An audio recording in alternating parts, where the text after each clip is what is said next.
Thanks so much to the Encinitas Environmental Commission for the chance to speak today, and we're happy to answer any questions that you may have.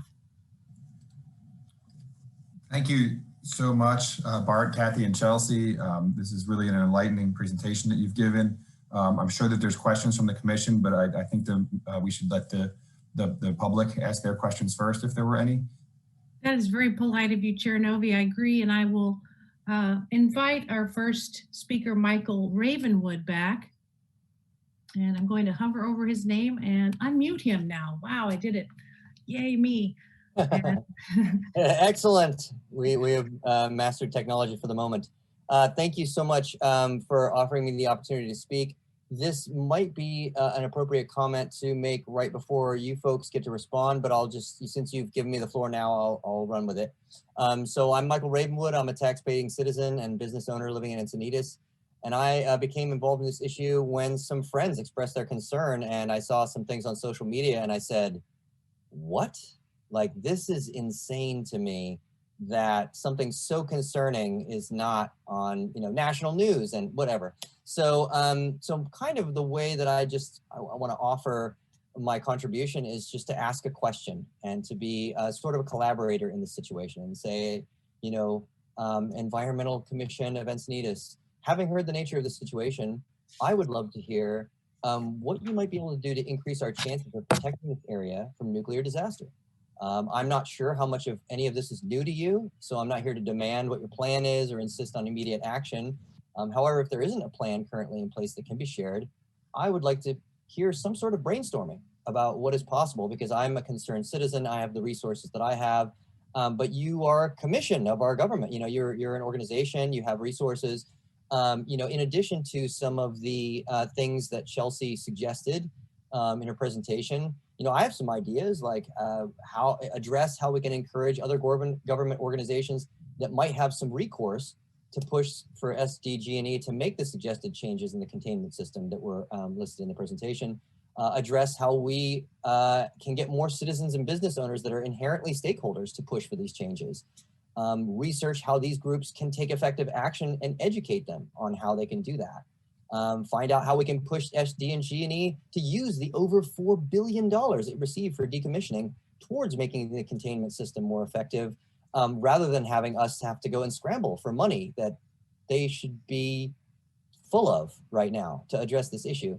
So anyway, this is, just some of the thoughts that I have at this time. And I don't know if this is, like I said, I'm new to this process. I don't know at what point it would have been most effective to ask these or share these things. But these are some of my thoughts, having heard the presentation, knowing something about the situation, and really hoping that you folks can help. Thank you so much for the opportunity to speak. Thank you, Mr. Ravenwood. I appreciate it. Mr. Pahar, if you could announce the next speaker for this particular item, which would be the San Onofre discussion. If you see any other speakers, I can unmute them.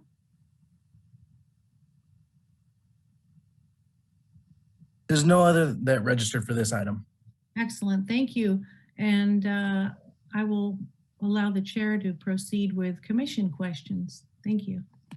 Thank you so much. And I also want to thank Mr. Ravenwood for his thoughts, and they were kindly and appropriate. And thank you for engaging in the political process. I think just to kind of clarify, the role of the Encinitas Environmental Commission and what it can do is, we are a commission of the city of Encinitas. We do not have any authority or resources on our own. What we are expected to do is make recommendations or bring forward acts or ordinances or other items of interest that can move up to the Encinitas Commission, the Encinitas Council, the City Council of elected officials who do have the vested authority to make resources and official statements available. So I think what we're trying to do today by putting this on the agenda and having folks in our community from the Samuel Lawrence Foundation who are really intimately aware of this particular issue is help educate us so that we know what, we can start to figure out what are the steps that we can take. I'm going to yield to the other commissioners, so I'm sure I have a lot of questions, but one thing I'll just mention before we do that is, for our experts, one question I'll ask if it isn't answered, by the time we come back to me is, what specifically do you feel that the city of Encinitas can do and should do. And I think this commission is happy to attempt to spur that kind of an action, and that's really why we have you here today. Additionally, I think it's important to recognize that some of the members of the Encinitas City Council are very active in SANDAG, and I imagine that SANDAG is a major, at least discussing, in this conversation, and so that may be a potential leverage point, because right now we have Encinitas City Council members are high-level leaders within SANDAG, and that may potentially provide a way forward as well. But with that, let me yield, and any other commissioners have any questions or comments that they would like to make. Commissioner Chair Novi, before we jump into the conversation, I just want to remind, just for procedurally, that tonight is an informational item, so it's exactly as Commissioner Chair Novi has described. So it's to basically initiate the commission on the issue, and what potential actions can be taken would be discussed in more detail at a future meeting if the commission so chose to add that to agenda. So I just want to, before we start going down too far of a path in the conversation, and that's for all the commissioners and obviously the presenters as well, I just want to kind of frame it up a little bit so we can keep within the boundaries of what we're doing at tonight's meeting. So with that, I will defer it to you all. Thank you, Thanks, Mr. Sarah. Steenblock. You are correct. This is not an action item. This is an informational item. Thank you.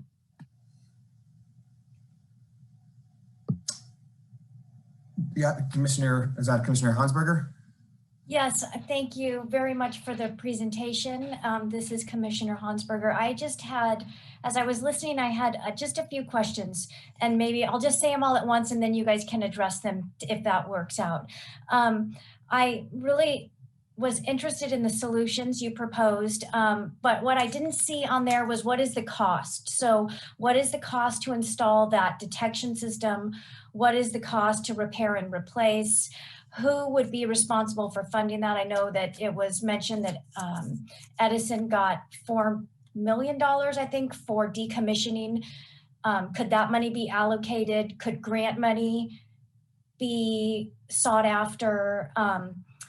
And then my last one is the hope that we will get these into containment systems that can then be moved to the Yucca Mountain storage area. Is that the ultimate goal? I know that that was designed, and is that in use? Do you have any, is that ever going to be used as a storage facility? I know it was designed for that. Those were my questions. Thank you very much. I'd be happy to take those, Commissioner. Thanks for great questions. So in terms of solutions, we really framed this for a city perspective, because historically cities have felt like they can't take action, but there are many ways that cities can act. So that's what you're seeing.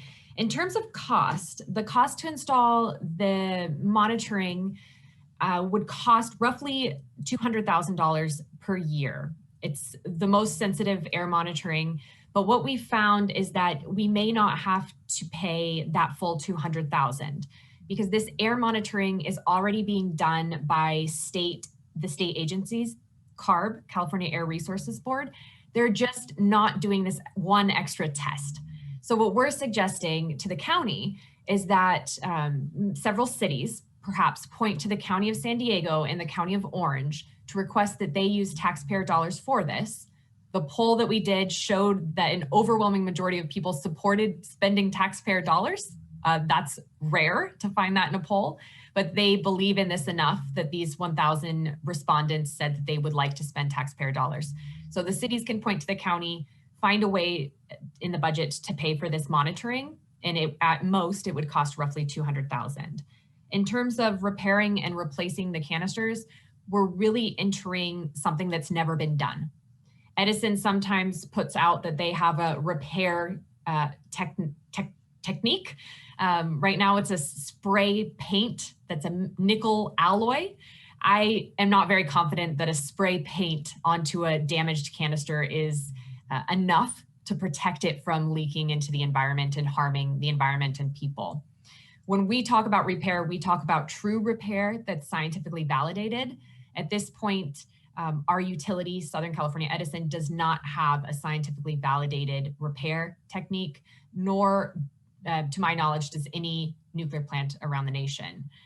What we're also calling for is something that's in the law with the Nuclear Regulatory Commission at the federal level. That is the replacement of canisters. We're pressing Edison to do that, to come up with an actual solution for replacing canisters. The costs, well, they need to plan for that in the decommissioning funds. It's $4 billion, and it's all of the ratepayer dollars that have been put into a fund. So it's really our money. And what we're saying, and have been saying for nearly a decade, is use the money on the good solution. Don't put this most dangerous toxic material into a poor quality canister and without a way to repair it. As far as moving it to Yucca Mountain, this session of Congress, there's been more efforts to prevent the movement of waste to Yucca Mountain. So it's unlikely that that site in Nevada would be a permanent disposal due to kind of political and social movements. Our coalition that we formed with 12 other groups over the last year has suggested a consent-based process that actually consults the people that live in the area and doesn't force a facility on them. As a country, we really have to figure it out. So it really starts and ends with having consent. But I truly believe we'll get there. Other countries like Finland have. Thank you, Chelsea. Looks like we have a question from Commissioner Williams. Orson. Yeah. Sorry. Why is it? Okay, there we go. Bill. Hi, Bill. No worries. So I've been tracking the issue for quite some time, being in the construction and public works and development industry from when they had the issue with the conversion and ordered the wrong, I think it was steam generation, which kind of caused the plant to shut down. One of the aspects from the private side that could be helpful here, not that I don't believe the public side is able to assess the issue, is that if SoCal Edison is proposing a remedy and a long-term fix, when we do work, we're required to put up a bond to prove that what we are going to say, what we say we're going to do and what we do comes to fruition. So we have to post a bond, millions of dollars, to show that it's valid. And then that bond is something that we don't do. It's something that's taken to a public marketplace. So I was wondering if there was ever a discussion with requiring Edison to put up a bond to prove that their solution was feasible and take that out to the public marketplace to see what the actual risk is. Because a lot of the times, I know you guys did a great job on the risk assessment. Our public entities did, I don't know what kind of job on the risk assessment, since you told us that the Coastal Commission pretty much failed. So just somehow requiring them, since they're a somewhat private entity, to take their risk and their repair and their management of this issue to the private marketplace to see what that issue would actually cost, and maybe set that bond value at something probably less than what Fukushima is costing to repair right now. So that's something I've been thinking about for the last couple of years since this started, but I'm thankful that me being on this commission has allowed me this opportunity to actually bring that up in a public meeting. I'm not asking for a response. I'm just saying that that's something I've been thinking about, since this is a public-private kind of issue, and most public entities require a private entity to put up a bond if they're proposing something that is risky, or proposing something that is that the private agency could walk away from, and the public agency needs to then hold money to fulfill the requirements of the agreement. That's about all I got from my rambling after thinking about this for a couple of years. So one of the things I would mention is that, first off, I don't pretend to know the insurance industry or the economics behind this and its multi-decade history, but there are many exemptions from, for example, from the Nuclear Regulatory Commission's own rules. There are many exemptions from insurance rules. Nuclear plants and nuclear material are insured completely differently than anything else really in this world. But I think a place to start is the Price-Anderson Act and the way that that piece of legislation in many ways totally misshapes and remolds what it looks like for the nuclear industry, and the fact that they're insulated from harm and risk, especially in a state like California, where those companies are guaranteed a profit and a monopoly. Investor-owned utilities are guaranteed a profit and a monopoly, even if they cause harm, like we've seen with the wildfires. So our role is really to speak up. We don't think we're going to solve the issue of the lack of insurance and lack of risk and harm mitigation, but we can speak up now before there's a massive issue, and in the hopes that we can prevent it as a society, not as us as an organization. And then, Chelsea, let me add that there's a city in the East Coast, I think New Jersey, who's beginning to levy a tax on the nuclear waste, which would be something.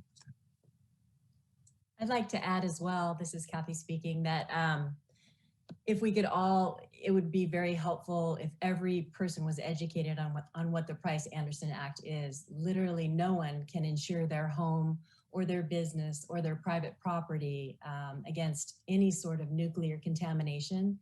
And that is exactly the situation that I watched in real time in Fukushima. And then I came to the United States. It sort of woke me up, and I came here saying, well, surely we have a more equitable system in the United States. And lo and behold, it's an international issue. And so we're really up against systematic inequities. I have just a very quick procedural question for either Chamomile or Eric, and that is one of the attendees is raising their hand. Are we allowed to let them speak even if they? Yes, sir. I see that, and I was just going to ask your permission. I see we have Len Hering. He's a Rear Admiral, retired Rear Admiral in the United States Navy, also the Executive Director of I Love a Clean San Diego. I would love to give him a chance to speak on this item. If I believe he registered to speak, so I think he wanted to. Let's please hear from him. Thank you. I would love to. Yes, Mr. Hering, you are allowed to speak now. Please, when you are ready. Thank you very much, and I do appreciate the opportunity. Despite all the rest of the other stuff, I want you to know that I was co-chair of the Mike Levinson study. So I was going to be quiet, but I just decided that it was necessary for me to speak up. And I would like to say that the questions that you are asking are all questions that every single citizen along the California coast should be asking, and wondering why there is no relevant or plausible answer to any of the questions that you have asked. More importantly, whether or not there's equity, and whether or not that equity equates to safety. And I would ask each of you to take the time to read through the Levin report. And if you are comfortable asking yourself every one of the questions, then the right thing to do is to agree that they have made the right choice. If there are any portions in that study that you feel are not answered, and I will tell you as the chair, there are far too many that fail from being the right way to do business. And Mr. Morrison, you're absolutely spot on. There is no guarantee that anything that they are doing is done correctly. And SCE has the worst record of safety in all of the 64 nuclear power plants operated in the United States. And we are allowing this industry to govern itself without regulation. From the handling procedures to the manners in which they have operated this plant are, without a doubt, the worst on record. And we are allowing them to continue to do operations and bury this material. And mind you, this is one of the only facilities that is stored in this fashion with these containers 100 feet from the beach. And for some reason or other, everybody thinks that's okay. So I just would tell you that the right thing to do is to continue to ask the questions in the fashion that you are. And if there isn't an answer that is satisfying you in the positive, then the right thing to do to the city council is to question whether or not they should proceed in the manner in which they are. Thank you. Thank you, Admiral Hering. I appreciate you joining us. Yes, thank you so much.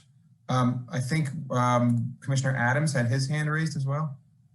Yeah, just real quick, what is, thank you very much for this information. It's really enlightening, and as often our environmental commission meetings can be a little scary, to say the least.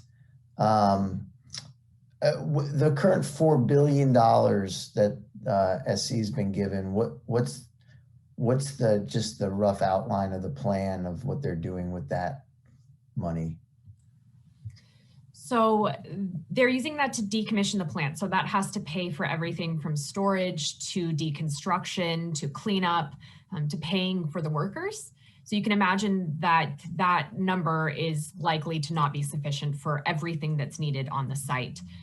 For that reason and others, like the potential to gain profit, the utility, Southern California Edison, has opted for the lower quality, faster solutions like thin-walled canisters, so that they can pack them more densely and have to pay for less of them. Okay, that's not a good reason to choose that solution. In addition, to give you an example, $4 million over the last 3 or 4 years has been spent on their citizens engagement panel. $4 million on meals, the room, the equipment, perhaps the people. We've looked at the numbers and have been quite puzzled as how they could end up spending that much money on a meeting that most of the community doesn't want and doesn't find value in.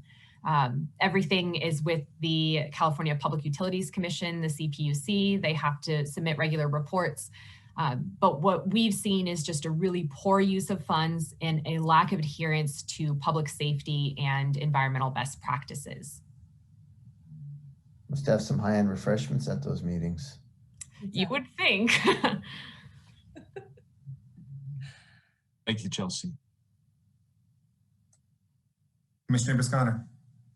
Thank you, Chair Novi. I echo my colleagues' comments of thanks for enlightening us and informing us. Excellent presentation. And by the way, I really like the format of the presentation, kind of the interview style in between the PowerPoint slides. So thank you for that. Quick question. Seemed like a very immediate concern was the status of the spent fuel pools.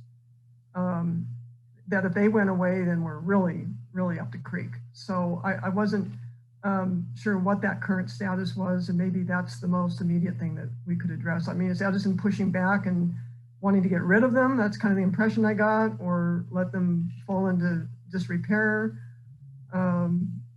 And then my second comment was that at a minimum, it seems like the city could, our commission could encourage the city to issue a resolution, as we have on other topics, you know, the climate emergency resolution and things like that. And on the other end of the spectrum, you know, enter into litigation, I suppose. But we know that our congressman is doing a great job, and I think just supporting him through a resolution or other resources could be a good path. But, you know, not sure what you think of that. So thank you. Yes, so the spent fuel pools are the immediate concern, of course. Edison is intending to destroy them, and when that permit passed through the California Coastal Commission in late 2019, Samuel Lawrence Foundation introduced a public interest lawsuit. And then when they received a secondary permit based on their inspection and maintenance plan in 2020, we introduced a second lawsuit. So in many ways, the community can think of these as a wedge. We're a very small nonprofit, but we see that this is an issue of incredible importance for Southern California. So for those who are interested, we are the only lawsuit currently on this issue with the spent fuel pools. And because we introduced these two lawsuits, Edison is unable to commence with spent fuel pool destruction until they're heard. And in June, our lawsuit goes to trial. So we're still needing support, both of organizations, of cities to verbalize support. Of course, lawsuits are expensive, so we're always looking for financial support as well. And at this time, it's mostly supported by community members. It's definitely a grassroots public interest suit. And to your second comment, the city of Encinitas in the past had done a resolution prior to the completion of the loading of all of these canisters on site. So we're suggesting perhaps a new resolution that reflects the current situation. And the city of San Diego has also expressed interest in supporting a resolution of this kind. Would just like to mention that your partners to the north and south, Del Mar, Solana Beach, and Carlsbad have all engaged in resolutions in recent years as well. So would you agree that that's kind of a logical first step, a resolution to support for, you know, maybe this thing going to trial in June? I mean, that's really soon, and something very tangible that could help them stop from being incapable of doing the remediation that they need to do. Right. Regarding the spent fuel pools, also the monitoring as well. It's really important that cities show that they support that. I would also say the comments we made about work plans, really starting to holistically think about the effects of that plant in our community. It's happening in a way, this decommissioning is happening in a way you can't contain all of it. It's in the water right outside the ocean, it's in the land, it's in the air, and it's been that way for the last 50 or 60 years. Radiation is cumulative, so you don't get rid of it, and it's long-lived. So we're talking about dangerous for over 200,000 years. For that reason, cities really need to start considering that. So Encinitas would be very forward-thinking if they were to start finding ways to measure and capture data about radiation in the environment. I would also say that Chair Novi's suggestion about talking about it at Sandag is critical, because that's the I-5 is our critical transportation pathway for goods, services, people, and everything else. And letters also could be really helpful, both to the federal government, to state agencies, to other groups and coalitions, to really let folks know what the city of Encinitas thinks about this issue and the potential solutions. Thank you. I'd just like the record to show that Commissioner Kramer has joined us as well. Thank you, Chair Novi. We do have a packed agenda. This is obviously an important topic, and I know it won't end here, but let's if anybody has one more question, let's have one more question, and then I'm quite sure that either later in this meeting or at our next meeting, we'll be discussing ways to bring an action item onto one of our future agendas. Any additional questions at this time? Thank you, presenters. Chair Novi, I just want to thank everyone for listening to some eloquent efforts that we do on behalf of the entire community. And our website is pretty informational, SamuelLawrenceFoundation.org. Thank you very, very much for this opportunity.